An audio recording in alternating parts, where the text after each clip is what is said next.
Teman-teman tahu kan, debat Apple sama Android itu debat yang nggak pernah selesai. Gimana kalau misalkan debat ini kita tanyakan ke ChatGPT ya? Tutorial ini adalah tutorial untuk pemula dengan bahasa yang jelas dan mudah diikuti. Tonton sampai habis ya.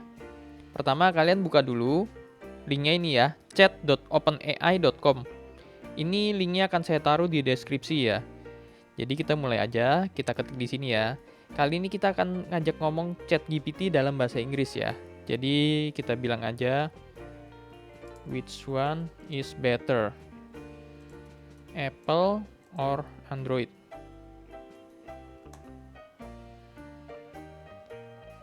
Gimana kalau menurut dia yang mana yang lebih baik? Jadi harusnya sih dia netral ya. Dia harusnya tidak memihak ke satu pihak ya. Cuman kita lihat gimana jawabannya modelnya ya. Dia bilang tergantung individual, kelebihan dan kekurangannya ada. Beberapa lebih memilih iOS atau Apple karena user friendly. Terus kalau iOS itu dibilangnya lebih secure daripada Android. Kalau Android, menurut dia nih ya, ada seleksi device-nya tuh lebih banyak, jadi pilihannya tuh lebih luas. Dari berbagai rentan harga, dari paling mahal sampai paling murah itu ada kalau Android ya. Terus dia bilang, untuk menentukan kalian mau iOS atau Android itu lebih ke personal sih. Coba kita tanyakan, kita korek-korek lagi ya. Misalkan nih. Jadi kelebihan dan kekurangan iPhone itu apa? Menurut dia, beberapa kelebihannya. Kalau Apple itu atau iPhone itu lebih user friendly. Terus software update-nya itu lebih bagus ya. Terus ekosistemnya itu lebih kuat. Aplikasinya lebih banyak. Nah, kalau disadvantage-nya atau kekurangannya itu harganya mahal.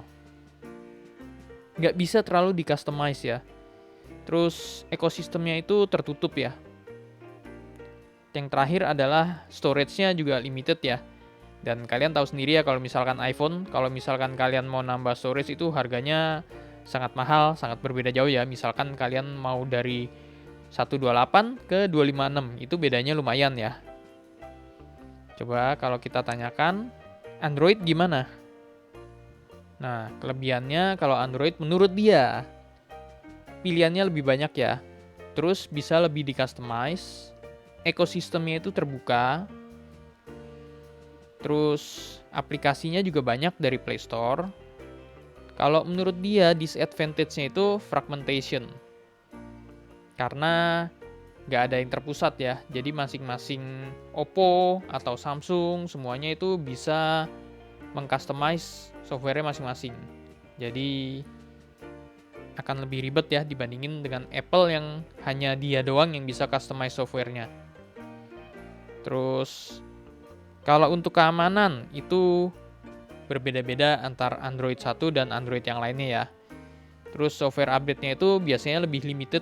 Biasanya update-nya itu lebih nggak sesering iOS atau iPhone ya. Terus untuk beberapa orang, itu lebih kompleks ya kalau pakai Android ya. Jadi, itu dipandang sebagai kekurangannya. Sekian dulu tutorial kali ini. Kalau misalkan kalian masih mau berdebat, atau misalkan ada pertanyaan, silakan tulis aja di kolom komentar ya. Sampai jumpa di video selanjutnya dan terima kasih.